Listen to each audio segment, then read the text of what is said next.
نحمده ونصلي على رسوله الكريم أما بعد فقد قال الله سبحانه وتعالى في كلامه القديم والفرقان الحميد أعوذ بالله من الشيطان الرجيم بسم الله الرحمن الرحيم إن عدة الشهور عند الله 12 شهرا في كتاب الله يوم خلق السماوات والأرض منها 4 حرم صدق الله العظيم. அளவற்ற அருளாளனும் நிகரற்ற அன்புடையோனுமாகிய எல்லாம் வல்ல அல்லாஹுவின் பெயரால் துவங்குகிறேன். அருமை நாயகம் முஹம்மதுர் ரசூலுல்லாஹ் ஸல்லல்லாஹு அலைஹி வஸல்லம் அவர்களின் மீதும் நற்பாக்கியங்கள் நிறைந்த அவர்களுடைய உம்மத்தின் மீதும் குறிப்பாக நம் அனைவர் மீதும் எல்லாம் வல்ல அல்லாஹுவின் நல்லருள் என்றென்றும் நிறைவாக உண்டாவதாக. ஆமீன். அல்லாஹுவின் பேரருளால் புனிதமிகு ரஜபு மாதம் பிறந்திருக்கிறது. ஆங்கில புத்தாண்டும் பிறந்திருக்கிறது.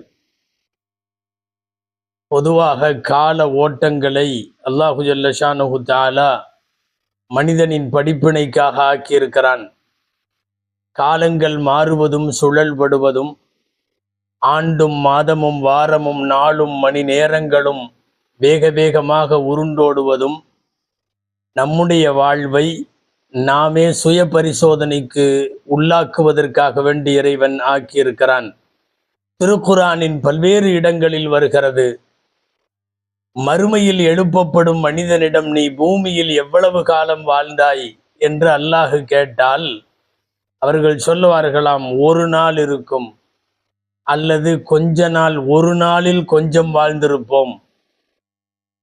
கம் லபிஸ்தும் ஃபில் அர்தி அதத சினீன், எத்தனை ஆண்டு காலங்கள் நீங்கள் பூமியில் வாழ்ந்தீர்கள்? இது அல்லாஹுவின் கேள்வி. மக்கள் பதில் சொல்லுவார்களாம், லபிஸ்னா யௌமன் நௌ பஅத யௌம் ஃபஸ்அலில் ஆதீன், ஒரு நாள் இருக்கும் அல்லது ஒரு நாள்ல கொஞ்சம் இருக்கும் என்று சொல்லுவார்களாம். திருக்குர்ஆனின் பல்வேறு இடங்களில் 60-70 ஆண்டு காலம் வாழ்ந்து முடித்த மனிதன் மறுமையில் வருகிற போது அவன் உலகிலே வாழ்ந்த வாழ்க்கை ஆக அற்பமாய் சொற்பமாய் கணக்கு சொல்லுவான் என்பது குறித்த குர்ஆன் வசனங்கள் நிறைய. ஒரு இடத்தில் அல்லாஹ் சொல்லுகிறான், கத் யுக்ஸிமுல் முஜ்ரிமூன மா லபிது கைர சாஅ, குற்றவாளிகள் மறுமையிலே அல்லாஹ்விடத்தில் விசாரணை செய்யப்படும் போது அவர்கள் 1 மணி நேரம்தான் தங்கியதாய் உலகத்திலே இருந்ததாய் சொல்லுவார்கள். என்ன காரணம்? மறுமை என்கிற பிரம்மாண்டத்திற்குள் போகிற போது உலகம் ஆக சின்னதாய் ஆக குறைந்த காலமாய் மாறிவிடுகிறது. ஆக கால ஓட்டங்கள் என்பது ரொம்ப முக்கியமானது. வருஷங்களை, மாதங்களை, வாரங்களை, நாட்களை நகர்த்தி கொண்டே இருக்கிறான். இதோ இப்போது ஹிஜ்ரி ஆண்டினுடைய 7வது மாதம், சங்கைக்குரிய ரஜபு மாதம் பிறந்திருக்கிறது. 2025வது ஆங்கில புத்தாண்டும் உலகம் அடைந்திருக்கிறது. அன்பானவர்களே, வானம் பூமி படைக்கப்பட்ட நாளிலே இருந்து மாதங்களின் எண்ணிக்கை 12 என்று குர்ஆன் சொல்லுகிறது. ஆனால் அந்த 12லே 4 மாதங்கள் சங்கையான மாதங்கள், போர் தடுக்கப்பட்ட மாதங்கள், கண்ணியமான மாதங்கள், ஆயுத பிரயோகம் இல்லாத மாதங்களாய் திருக்குர்ஆன் 4 மாதங்களை சொல்லுகிறது. மின்ஹா 4 ஹுரும். 4 மாதங்களில் உங்களுக்கு தெரியும் 3 தொடர்ச்சியானவை, துல் கஅதா, துல் ஹஜ், முஹர்ரம். தனியாக அடுத்து ரஜபு மாதம். வேண்டுமென்றால் நீங்கள் இப்படி பிரித்து சொல்லலாம், ஒரு ரமலானுக்கும் பக்ரீத்துக்கும் இடையில் அங்கே புனித மாதங்கள் துவங்குகிறது, துல் கஅதா, துல் ஹஜ். இங்கே ஒரு புனித ரமலானுக்கு முன்னால் ரமலானை வரவேற்பதற்காக ரஜபு அதன் வாயிற் தோரணமாய் ஆரம்பத்திலே நிற்கிறது. இந்த 4 மாதங்கள் தான் புனித மாதங்கள். இந்த மாதங்களில் சங்கைக்குரியதாக கருதப்படுகிற ரமலானை வரவேற்பதற்கு எல்லாம் வல்ல இறைவன் ஒரு 2 மாதத்திற்கு முன்பிருந்தே மனித சமுதாயத்தை ஆயத்தப்படுத்துகிறான். ரஜபு தொடங்குகிற போதே அது ரமலானின் துவக்கத்திற்கான முன்னோட்டம். எனவேதான் இப்போது பிறந்திருக்கிற இந்த பிறை ரஜபில இருந்து எல்லாருடைய வாய்களிலும் இந்த துஆக்கள் ஒலிக்க துவங்கும். அல்லாஹும்ம பாரிக் லனா ஃபி ரஜப வ ஷஅபான் வ பல்லிக்னா ரமலான். ரஜபிலும் ஷஅபானிலும் பரக்கத்து செய், அடுத்து வரும் ரமலானை அடையச் செய் என்கிற பிரார்த்தனையை துவங்குகிறோம். பாருங்கள் சகோதரர்களே, ரஜபு குறித்து, அதன் அகமியம் குறித்து, ரஜபுக்குள்ளே ஒளிந்திருக்கிற ரகசியங்கள் குறித்து, ரஜபை பற்றிய இந்த மார்க்கத்தை குறித்தெல்லாம் சில விஷயங்களை நாம் சிந்தித்து பார்க்க வேண்டும். பொதுவாக காலமானாலும் இடமானாலும் மனிதர்களானாலும் சிறப்புகளால் இறைவன் மேம்படுத்தி வைக்கிறான். சில காலத்தை சிறப்பாக்கினான், சில இடத்தை சிறப்பாக்கினான், சில மனிதர்களை சிறப்பாக்கினான். உலகத்தில் அவன் படைத்த படைப்புகளில் சிலவற்றை விட சிலவற்றை மேம்படுத்துகிறான். அல் குர்ஆனுடைய வசனம், ரப்புக யஹ்லுகு மா யஷாஉ வ யக்தார், ரப்பு நாடியதையும் அவன் விரும்பியதையும் படைப்பான். மகான லஹுமுல் ஹியரா, இதில் யாருக்கும் உரிமை கிடையாது. ஏன் இது சிறப்பு, ஏன் இது சிறப்பில்லை? சிறப்பு கொடுப்பவன் இறைவன், அவன் சிலவற்றை மேம்படுத்தி வைத்திருக்கிறான். ஒட்டுமொத்த படைப்புகளிலும் மனிதனை மேம்படுத்தி வைத்தான். வலகது கர்ரம்னா பனி ஆதம், ஆதமுடைய மக்களாகிய இந்த மனிதர்களை நாம் சங்கைப்படுத்தினோம் என்பது குர்ஆனில் அல்லாஹ்வுடைய வார்த்தை. அந்த மனிதர்களில் நபிமார்களை மேம்படுத்தினான். பஅதஹும் அலா வலகது ஃபضلنا பஅதஹும் அலா பஅத், அல்லாஹ் சொல்லுகிறான். அதில் சில ரசூல்மார்களை நபிமார்களிலும் தரம் பிரித்து மேம்படுத்தினான். தில்கர் ருசுலு ஃபضلنا பஅதஹும் அலா பஅத், அந்த தூதர்களிலேயும் சிலரை விட சிலரை நாம் மேம்படுத்தி வைத்தோம். எனவே மனித குலத்தை மேம்படுத்தி, அதில் நபிமார்களை மேம்படுத்தி, அதிலும் குறிப்பாக ரசூல்மார்களை மேம்படுத்தி வரிசையாய், இதுபோலத்தான் இடங்களிலும் அல்லாஹ் மேம்படுத்தி வைக்கிறான். மஸ்ஜிதுல் ஹராமை கொண்டிருக்கக்கூடிய மக்கத்துல் முக்கர்ரமா உலகத்தின் மிகச் சிறப்பான இடம். எம்பெருமானார் ஸல்லல்லாஹு அலைஹி வஸல்லம் தூங்கி கொண்டிருக்கிற மதீனா நகரமும் மஸ்ஜிதுன் நபவியும் உலகத்தின் சிறப்பான நகரம். நாம் பரக்கத்து செய்த பூமி என்று அல்லாஹுவால் அடையாளப்படுத்தப்படுகிற மஸ்ஜிதுல் அக்ஸாவும் அதை சுற்றியுள்ள பகுதிகளும் அல்லாஹுவால் சிறப்புப்படுத்தப்பட்ட பூமி. சொல்லிக்கொண்டே போகலாம். இறைவனால் மேம்படுத்தி சிறப்புற வைக்கப்பட்ட இடங்கள். அதுபோலத்தான் காலங்கள், காலங்களில் சில நாட்கள், சில இரவுகள் எல்லாவற்றையும் மேம்படுத்தி இருக்கிறான். வாரங்களின் தலைவர் என்று சொல்லப்படுகிற புனிதமான ஜும்மா நாள், பாவங்களெல்லாம் கரைந்தோடுகின்ற அரஃபாவுடைய நாள், தியாக திருநாள் என்று சொல்லப்படுகிற யௌமுன் நஹர் என்கிற பக்ரீத் பெருநாள், துல்ஹஜ் மாதத்தினுடைய மனாசிக்குகள் என்கிற கிரியைகளை எல்லாம், ஏன் ஹஜ்ஜு குர்பானி போன்ற அமல்களை எல்லாம் நிறைவேற்றப்படுகிற ஐயாமு தஷ்ரீக் என்கிற நாள், இதுவெல்லாம் வருஷத்திலே நாட்களில் மேலானவை. அதுபோல இரவுகளில் மேலான இரவு அல்லாஹ் வைத்திருக்கிறான். லைலத்துல் கத்ருடைய இரவை, குறிப்பாக ரமதானுடைய கடைசி 10 இரவை, துல்ஹஜ் மாதத்தினுடைய வலையாளின் அஷ்ர் என்று குர்ஆன் சொல்லுகிற அந்த முதல் ஆரம்ப 10 இரவை, சொல்லிக்கொண்டே போகலாம். ஏராளமான இரவுகள் அல்லாஹுவால் மேம்படுத்தி வைக்கப்பட்டிருக்கிறது. அதே போலத்தான் மாதங்களில் சிலதை விட மேம்படுத்தி வைத்த இறைவன் சுமார் 80 ஆண்டு காலங்கள் ஒரு மனிதன் நின்று வணங்கக்கூடிய நன்மையை ஒரு ரமதானுக்கு தந்து மாதங்களில் ரமதானை மேம்படுத்தி வைக்கிறான். ரமதானுக்கு பின்னால் சங்கையான 4 மாதம், அந்த 4 மாதத்திலே ஒரு மாதம் தான் தனித்த மாதம், சிறப்பிற்குரிய மாதம், வரலாற்று தரவுகளை எல்லாம் தன்னுள்ளே பொதிந்து வைத்திருக்கிற மாதம் ரஜபுடைய மாதம். ரஜபுக்கு ஒரு பெயர் உண்டு, ரஜபே முதர் என்றதற்கு பெயர். முதர் என்பது ஒரு கோத்திரம், அது ஒரு குடும்பம் அரபு நாட்டில். அது ஏன் அந்த குடும்பத்தினுடைய ரஜப் என்று சொல்ல வேண்டும்? பொதுவாக ரஜபு மாதம் தானே. ஒரு வரலாற்று பின்னணியோடு நாம் இதை தெரிய வேண்டும். அன்பானவர்களே, ஆரம்பத்தில் 4 மாதம் போர் விளக்கப்பட்டது. ஆனால் அறியாமை காலத்து மக்கள் அந்த 4 மாதத்தை அவர்கள் இஷ்டத்திற்கு மாற்றி அமைத்தார்கள். அல் குர்ஆனில் இதற்கு நசி என்று பெயர் சொல்லப்பட்டிருக்கிறது. இன்னமன் நசி ஜியாதத்துன் ஃபில் குஃப்ர், குர்ஆனில் வருகிறது. நசி என்றால் இப்ப ரஜபு மாசம், அவனா என்ன பண்ணிடுவான், இந்த வருஷம் மட்டும் ரஜபு இப்ப இல்லை அடுத்த மாசம்னு சொல்லிடுவான். அல்லது அடுத்த மாதம் போர் செய்ய வேண்டி இருந்தால், ரஜபில் போர் செய்ய வேண்டி இருந்தால், சில நேரம் ரஜபு முன்னாடியே வந்துருச்சுன்னு சொல்லி ரஜபை கொஞ்சம் முன்னாலே தள்ளுவார்கள். காலங்களில் ஒரு மாதத்தை முன்னே தள்ளுவதும் பின்னே தள்ளுவதும் அரபகத்தின் எல்லா குடும்பமும் எல்லா கோத்திரமும் அறியாமை காலத்தில் செய்து வந்த போது அதை மறுத்தவர்கள் முதற் கோத்திரம் மட்டும். நாங்கள் அப்படியெல்லாம் எந்த மாதத்தையும் தள்ள மாட்டோம். மிகச்சரியாக ரஜபு மாதம் போர் செய்யக்கூடாது என்றால் ரஜபு மாதம் தான். நீங்கள் ரஜபை முன்னுக்கு இழுப்பதும் பின்னுக்கு தள்ளுவதும் ரெண்டும் சரியல்ல என்று சொல்லி சரியான கணக்கை கடைசி வரை வைத்திருந்தவர்கள் முதர் என்கிற கோத்திரம். நபி ஸல்லல்லாஹு அலைஹி வஸல்லம் ரஜபின் சங்கையை பற்றி பேசுகிற போது முதர்களுடைய ரஜபு என்று சொன்னார்கள். ரஜபு முதர் கோத்திரத்தாரிடத்தில் மட்டும்தான் சரியான ரஜபின் கணக்கு இருக்கிறது. இவன் அங்கேயும் இங்கேயும் பல்லாண்டுகளாக மாத்தி மாத்தி மாத்தி மாத்தி எது உண்மையான ரஜப் என்றே அவர்களுக்கு தெரியாமல் போய்விட்ட சூழல். அது குர்ஆன் கூட சொல்லுகிறது, யுஹில்லூனஹு ஆமன் வ யுஹர்ரிமூனஹு ஆமன். போர் செய்ய தடுக்கப்பட்ட அந்த சங்கைக்குரிய மாதத்தை சில நேரம் ஆகுமாக்கி கொள்வார்கள், சில நேரம் தடை செய்து கொள்வார்கள் என்றெல்லாம் கூட குர்ஆனிலே வருகிறது. எனவே முதற் கோத்திரம் ரஜபை துவக்கத்திலே இருந்து அதற்கு மரியாதை கொடுத்த மாதம். அன்பானவர்களே, ரஜபு மாதம் என்னென்னவெல்லாம் நடந்தது, இந்த மாதத்தின் அகமியம் குறித்து நிறைய நாம் சிந்திக்க வேண்டும்.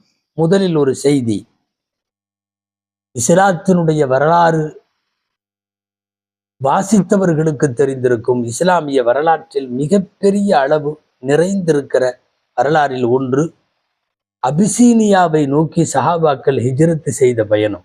மக்காவின் துவக்க நேரம், இஸ்லாமின் ஆரம்ப நேரம், பிரச்சாரம் தடுக்கப்பட்டது, தொடுவது தடுக்கப்பட்டது, குர்ஆன் ஓதுவதும் கேட்பதும் தடுக்கப்பட்டது, மீறுவோர் அடிக்கப்பட்டார்கள், துன்புறுத்தப்பட்டார்கள். அந்த சூழலில் அநியாயங்களிலே இருந்தும் தாக்குதல்களிலே இருந்தும் தப்பித்து கொள்ளுவதற்காக வேண்டி முஸ்லிம்களின் ஒரு குழு புறப்பட்டு அபிசீனியாவிற்கு போனது முதலாய் ரஜபு மாதத்தில் தான்.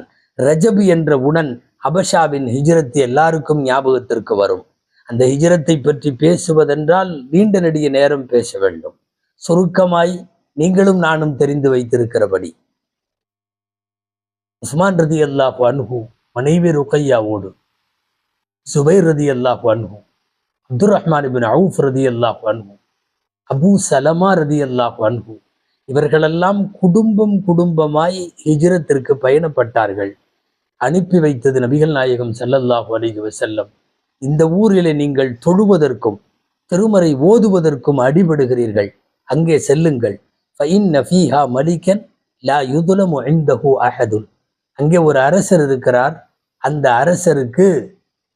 அரசருக்கு அவரிடத்தில் யாருக்கும் அநீதம் செய்யப்படாது, நீதியும் நேர்மையும் குடிகொள்ளுகிற இடம் அது, போங்க என்று அனுப்பி வைத்தார்கள் நபிகள் நாயகம் ஸல்லல்லாஹு அலைஹி வஸல்லம்.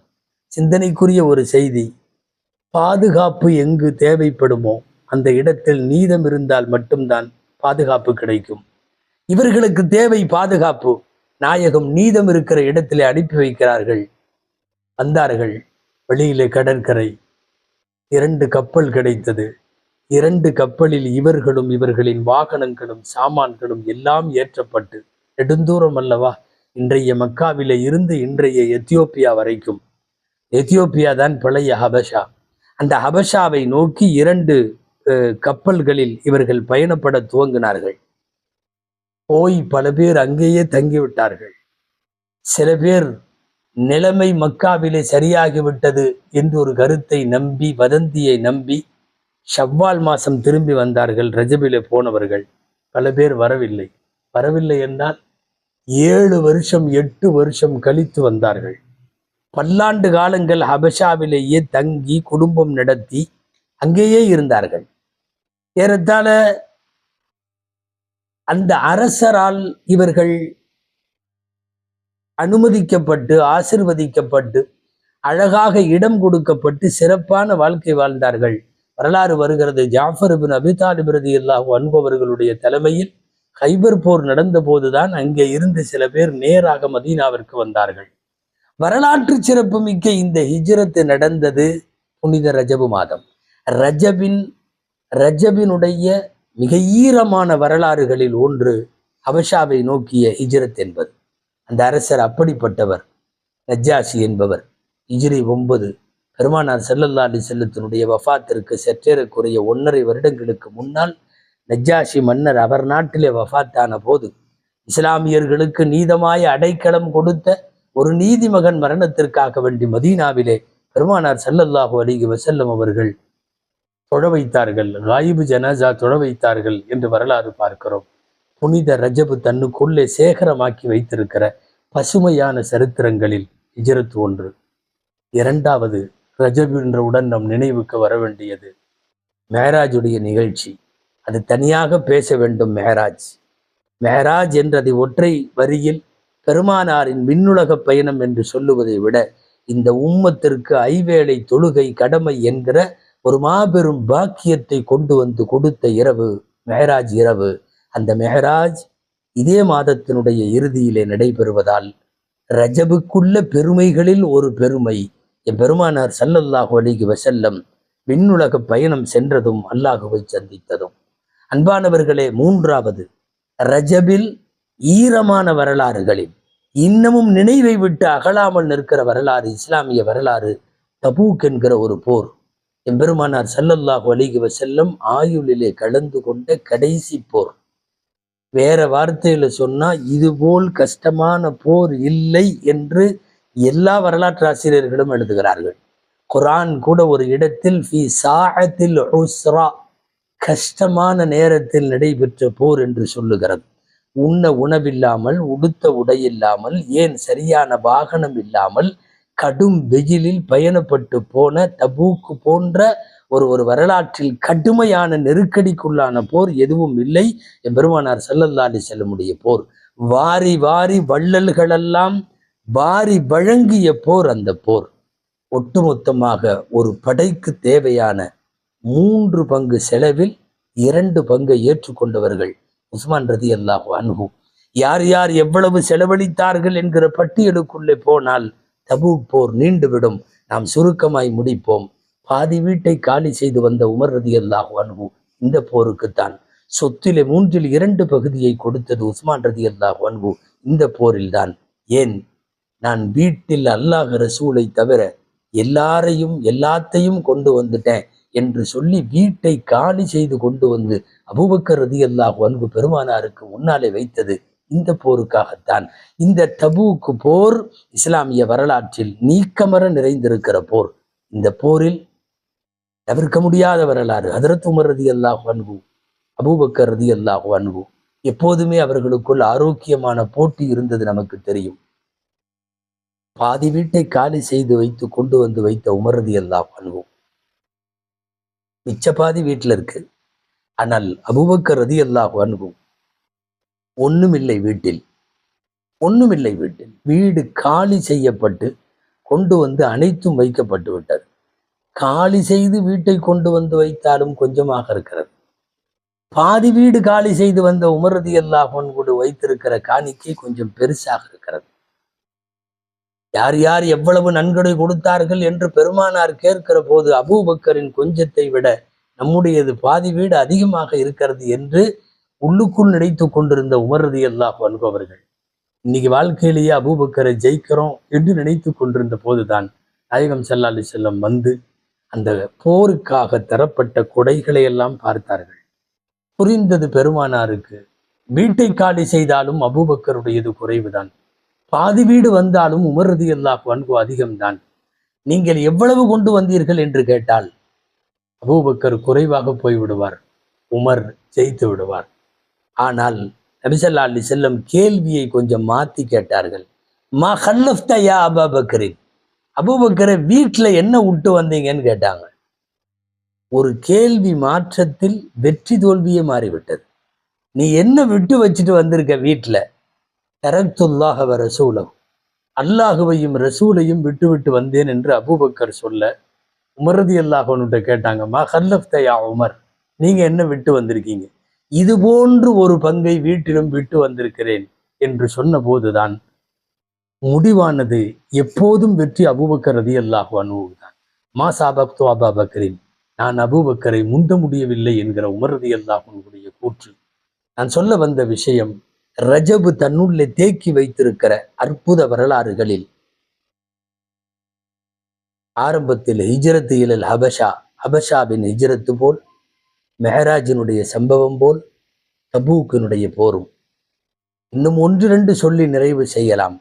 புனித ரஜபு தனக்குள்ளே ஒளித்து வைத்திருக்கிற பெருமைக்குரிய விஷயங்களில் ஒன்று, இஸ்லாமிய வரலாற்றில் எர்மூக் என்ற ஒரு யுத்தம் நடந்தது. மிகப்பெரிய யுத்தம். அல்லாஹுவின் வாள் என்று பெயர் பெற்ற ஹாலித் பின் வலீத் ரலியல்லாஹு அன்ஹு தங்களுடைய இள வயதில் அந்த படைக்கு தளபதியாய் பொறுப்பேற்று ஹாலித் பின் வலீத் ரலியல்லாஹு அன்ஹு எர்மூக்கு போரிலே, நிறைய சொல்ல வேண்டாம், சுருக்கமாய் முடிப்போம், பிரம்மாண்டமான படையை, அல் ஃபத்ஹுல் அதீம் என்று வரலாறு குதிக்கிற மகத்தான வெற்றி, அதை பெற்றதன் மூலம் சிரியா மட்டுமல்ல, ஒட்டுமொத்த மத்திய கிழக்கு நாடுகளின் எல்லா பகுதிகளிலும் இஸ்லாம் தன் காலை ஊன்றுவதற்கு அந்த எர்மூக் யுத்தம் தான் காரணமாக அமைந்தது என்று சொல்லுவார்கள் வரலாற்றாசிரியர்கள். இவைகளெல்லாம் ரஜபு மாதத்தினுடைய பசுமையான வரலாறுகளிலே ஒன்று. ஐந்தாவது செய்தி, ரஜபு மாதம் தனக்குள்ளே வைத்திருக்கிற பெருமைக்குரிய விஷயங்களில் சுமார் 100 வருடங்களுக்கு மேலாக முஸ்லிம் சமுதாயத்தின் மீது இந்த உலகத்தில் திணிக்கப்பட்டு வந்த சிலுவை போர், நசாராக்களின் கை ஆரம்பத்திலே ஓங்கி கடைசியிலே துவண்டு போன நசாராக்களின் கை, இந்த சிலுவை போர்கள் முஸ்லிம் உம்மத்தின் மீது பெரும் தாக்கத்தை ஏற்படுத்தியது. ஒவ்வொரு தடவையும் சிலுவை போருக்கு தலைமை ஏற்று இஸ்லாமிய ஆளுமைகள் போர் செய்தார்கள். கடைசியாய் நாம் சொல்ல வருவது இதுதான், சிலுவை போர் முடிவுக்கு வருகிறது. பைத்துல் முகத்தஸ் இஸ்லாமியர்கள் வசம் வருகிறது. கைப்பற்றுவது யார்? சுல்தான் சலாஹுத்தீன் அய்யூபி ரஹிமஹுல்லா. சுல்தான் சலாஹுத்தீன் அய்யூபி அவர்கள் பைத்துல் முகத்தஸை கைப்பற்றுகிறார்கள். நீங்கள் யோசிக்க வேண்டும், 88 வருஷம் பைத்துல் முகத்தஸ் பாங்கு சொல்லப்படவில்லை, 88 வருஷம் ஜும்மா நடக்கவில்லை, ஜமாத் நடக்கவில்லை. அப்படியே பூட்டப்பட்டு இஸ்லாமியர்களுடைய புனித சின்னத்தை தங்களுடைய ஆக்ரோஷமான கரங்களால் கட்டி வைத்திருந்த நசாராக்களை சிலுவை போரில் வெற்றி கொண்டதன் மூலம் ஓட ஓட அந்த மண்ணிலே இருந்து விரட்டி பைத்துல் முகத்தஸ் சாவியை வாங்கி கொண்டு சுல்தான் சலாஹுத்தீன் அய்யூபி அவர்கள் பைத்துல் முகத்தஸின் கதவை திறந்து உள்ளே தொழுவதற்காக முஸ்லிம்களுக்கு அர்ப்பணித்தது ரஜபு மாதத்தில், அதுவும் மெஹராஜ் இரவில். வேறு வார்த்தையில் சொன்னால், எந்த மெஹராஜ் இரவில் எம்பெருமானார் பைத்துல் முகத்தஸில் மஸ்ஜிதுல் அக்ஸாவிலே இமாமத்து செய்ய நபிமார்களுக்கு தொழ வைக்க நுழைந்தார்களோ, அதே இரவில்தான் சுல்தான் சலாஹுத்தீன் அய்யூபி கால ஓட்டத்தில் அந்த இஸ்லாமியர்களின் கரங்களில் மஸ்ஜிதுல் அக்ஸாவை ஒப்படைத்தது. செங்கைக்குரிய ரஜபு மாதம். ரஜபு மாதம் என்றவுடன் நீங்கள் வெறுமனே ஏதோ ரம்ஜான் வரப்போகுது அதுக்காக துவா செய்வாங்க போல தெரியுது என்று ரமலான் வரவேற்போடு சுருக்கிவிட முடியாது.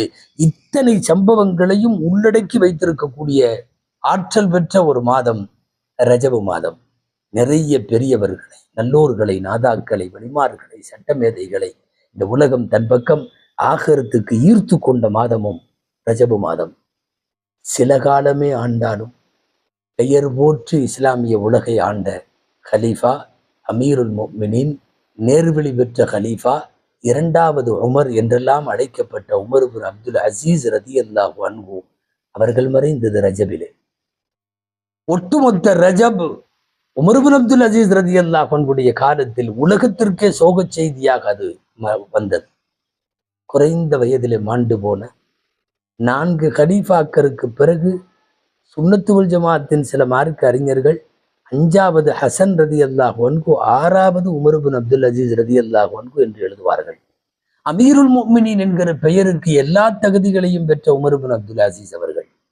ஏன், நீங்களும் நானும் நன்கறிந்திருக்கிற வரலாறு உனக்கு தெரியுமா? தெரியும் என்று நினைக்கிறேன். இமாமுல் ஆலம் அபூ ஹனீஃபா ரஹ்மத்துல்லாஹி அலைஹி ஒரு ரஜபிலே தான் தங்களின் உயிரை நீத்துக் கொண்டார்கள். அவர்களுடைய உயிர் போனது, அல்லாஹ் அவர்களை அழைத்து கொண்டான். ஏன், இமாமுல் ஆலம் அபூ ஹனீஃபா ரஹ்மத்துல்லாஹி அலைஹி வஃபாத்தான நாளிலே இமாம் ஷாஃபி ரஹ்மத்துல்லாஹி அலைஹி பிறந்தார்கள் என்று நமக்கு தெரியும். உலகத்திலேயே தன் இல்மாலும் அறிவாற்றலாலும் உலகத்தையே ஈர்த்த இமாம் ஷாஃபி ரஹ்மத்துல்லாஹி அலைஹி ரஜபின் கடைசி நாளில் தான் அவர்களும் வஃபாத்தானார்கள். இந்த உலகத்தின் 2 பெரும் இமாம்களான இமாமுல் ஆலமும் ஹனீஃபா ரஹ்மத்துல்லாஹி அலைஹி அவர்களும் ஷாஃபி ரஹ்மத்துல்லாஹி அலைஹி அவர்களும் எல்லாம் வஃபாத்தானது ரஜபில். ஷாஃபி இமாமினுடைய அடக்கத்தரத்தில் பங்கேற்ற லட்சக்கணக்கான பேர்களின் அந்த அந்த ஜனாசாவின் காட்சிகளை எல்லாம் வர்ணித்து சொல்லுகிற வரலாற்றாசிரியர்கள் சொல்லுகிறார்கள், ஷாஃபி இமாமை அடக்கி முடித்து விட்டு நாங்கள் மக்ரிபுக்கு வந்தோம், ஷாபானின் பிறையை பார்த்தோம் என்று சொல்லுவார்கள். அப்படியானால் ரஜபினுடைய கடைசி நாளில் இமாம் ஷாஃபி ரஹ்மத்துல்லாஹி அலைஹியுடைய உயிர் பிரிந்திருக்கிறது.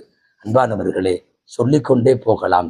ரஜபு தனக்குள்ளே வைத்திருக்கிற வரலாற்று செய்திகளை, ரஜபிலே நடந்த இஸ்லாமிய உலகில் மறக்கவே முடியாத செய்திகளை, மொத்தத்தில் ரஜபு அடுத்து வரக்கூடிய புனித மாதங்களின் வரவேற்பாகவும் இருக்கட்டும். நாயகம் கேட்டது போல நாமும் கேட்க வேண்டும். பாரிக் லனா ஃபி ரஜப வ ஷஅபான். ரஜபிலும் ஷஅபானிலும் பரக்கத்தோடு ரமதானை அடையச் செய். பரக்கத் என்கிற சரியாக சுருக்கமான வார்த்தைகளால் விவரிக்க முடியாத அளவுக்கு பரக்கத்தின் அர்த்தம் கூட பரக்கத்தானதாகும். அப்படி எக்கச்சக்கமான விஷயங்களை உள்ளடக்கிய ரஜபு மாதத்தில் அல்லாஹ் ரஜபிலும் ஷஅபானிலும் பரக்கத்தை செய்வானாக, ரமலானை அடைய செய்வானாக. ஆமீன். வஆகிரு தஅவானா அனில் ஹம்துலில்லாஹி ரப்பில் ஆலமீன். அஸ்ஸலாமு அலைக்கும் வரஹ்மத்துல்லாஹி வபரகாத்துஹு.